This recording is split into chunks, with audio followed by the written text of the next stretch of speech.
play a deck that can keep up with other mid-range decks and outpace them and outvalue them? Do you want to play a deck that can break through the barriers that control decks put into play? Do you want to play a deck that shatters the hopes and dreams of taunt warriors everywhere? Well, if so, this deck is probably the deck for you.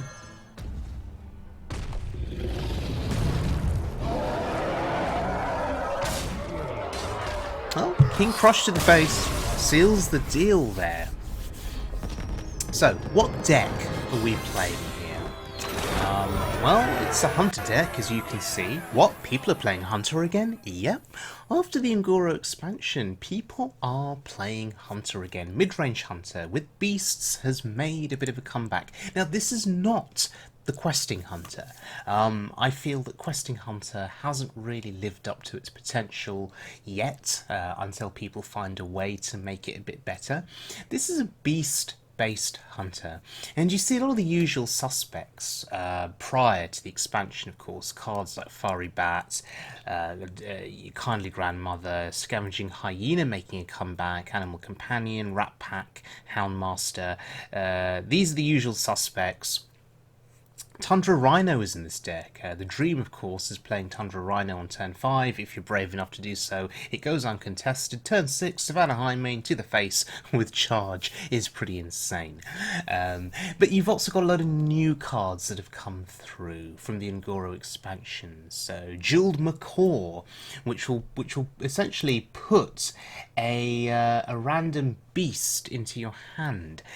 Cards like Stampede, whenever you play a beast on that turn, add a random beast to your hand. It's pretty insane because there are lots of cheap beasts in this deck. Can you imagine playing Stampede? Let's say you've got 6 mana to play with. Stampede into Jewel Macaw, Fiery Pat, Alley Cat, and each time you play these cheap beasts, you're getting another beast into your hand. It's pretty insane.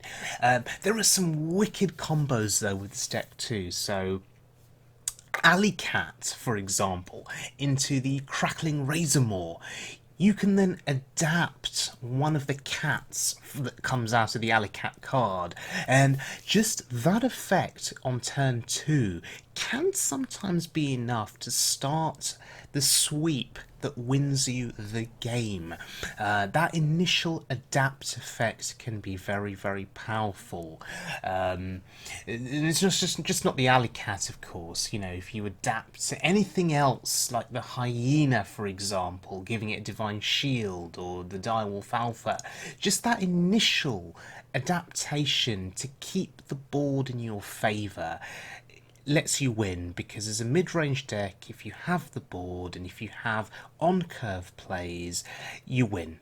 And the adaptation effect from the Crackling Razormaw allows you to keep your board healthy or to buff attack on your board. It's pretty good. And of course, let's just finish with the Nesting Rock. If you've got 2 other minions that you control, gain Taunt. Hey, 4/7 Taunt is pretty decent. Right, let's have a look at our first game here against a mage. Now, our aim with this deck is to try and get to rank 10, because if we get to rank 10 we can't lose any stars.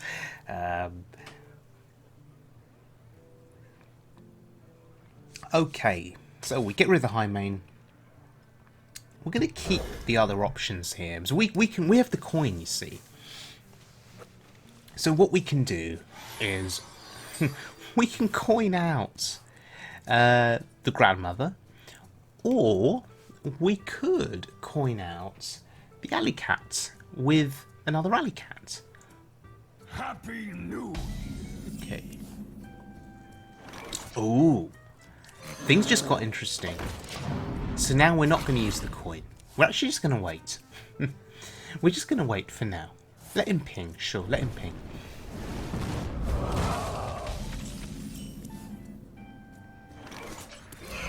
Time to adapt. Stealth does nothing, shield does nothing, 3 attack. Yeah, pretty good. So 4 damage total there to the face. And if we want to put him under pressure now, yeah, now I'm going to coin down. I mean, you could argue that I could have done it on the previous turn and got some more damage in. What was I afraid of? Some kind of AoE, arcane missiles? Is that what? That's what I was afraid of. But now I've got this 3-2 on board as well. So if he did play missiles, the 3-2 would probably absorb at least one of the missiles. And he saw the writing on the wall. He couldn't handle the aggression there, and he quit. Wow. Let the hunt begin. So the Crackling Razormaw proving to be a pretty effective card. Okay, going up against a Shaman here.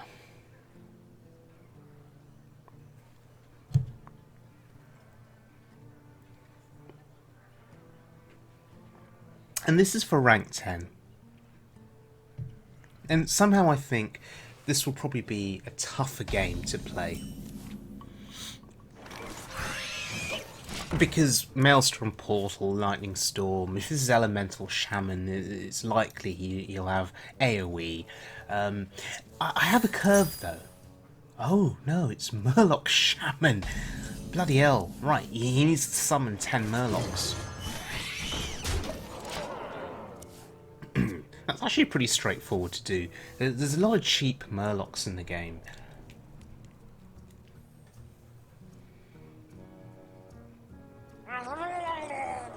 Yeah, like the Tidecaller.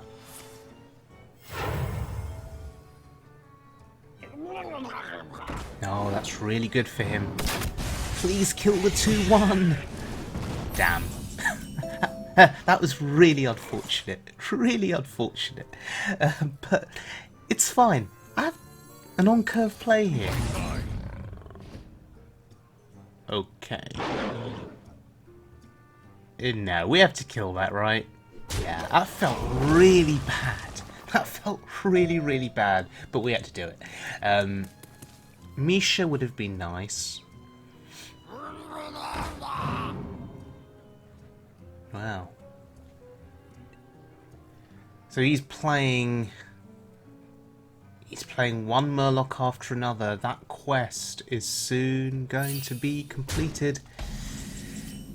And then I'm in trouble.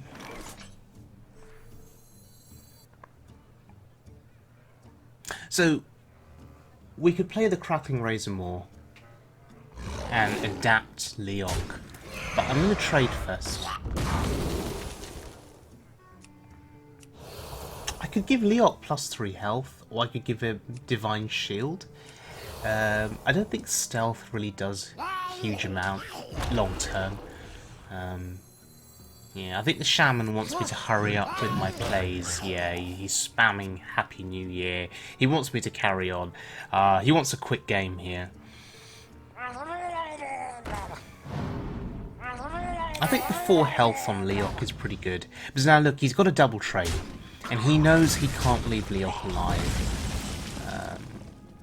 Especially as my board fills up. But look, we get a taunt. Nesting Rock. Who'd have thought? It's actually pretty good. Oh dear. I don't think many people rated that card very highly prior to the expansion being released. It's actually pretty decent. And now next turn, we've got a 4 and a 2, so we've got on-curve plays. Or I may just play the Houndmaster and Hero Power.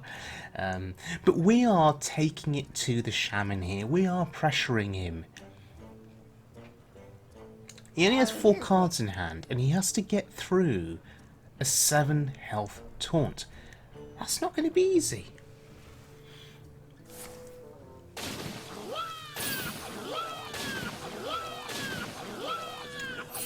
Okay.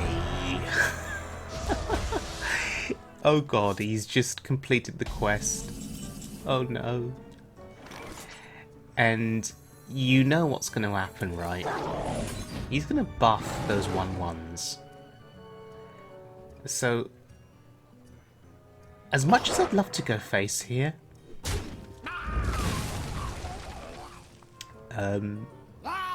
if I leave those 1/1s on the board, they're just going to be buffed.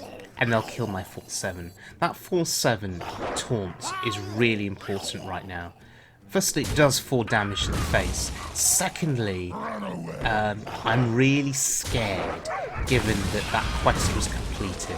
So in a moment, he's going to get a whole load of Murlocs. He's going to get a hand full of Murlocs. So I really want that taunt to survive for as long as it can. And it's only turn 6. And there's Megafin. Wow.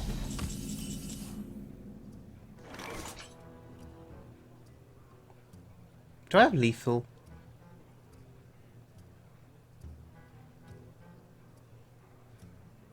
I don't think I do, right? 7, 10, 10 on board. 12.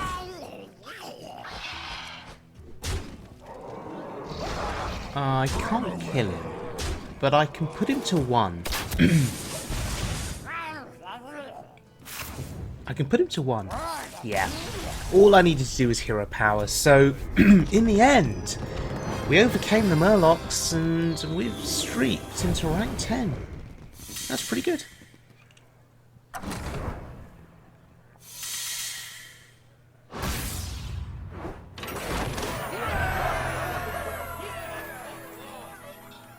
Right, so what do I think of this deck?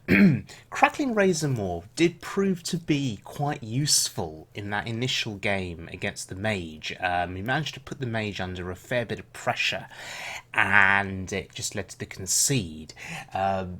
We didn't get a chance to play Stampede in either of those 2 games, but we did get a chance to play the Nesting Rock, and it was a pretty good card. It worked out for me. Whether it sees play long term remains to be seen, but no doubt Midrange Shaman, Midrange Hunter will see some changes and refinements made, but so far it's been pretty good. And the other card that we didn't play was Scavenging Hyena. We've obviously got Unleash the Hounds, 2 copies in this deck, so that goes very well with the Hyena. Kill Command was another card that didn't see any play in those games, but is a great finisher or a minion killer for 5 damage. So all in all, there's a fair amount of flexibility with this deck, and if it helps to make Midrange Hunter great again, then I'm really happy, because Hunter is a class that I've missed playing for the last year or so. So anything that can be done to make it viable again, I'm a big supporter of. So I hope you enjoyed the video, everyone. If you did, please subscribe, and I'll see you all again very soon for more Hearthstone action. Do take care now.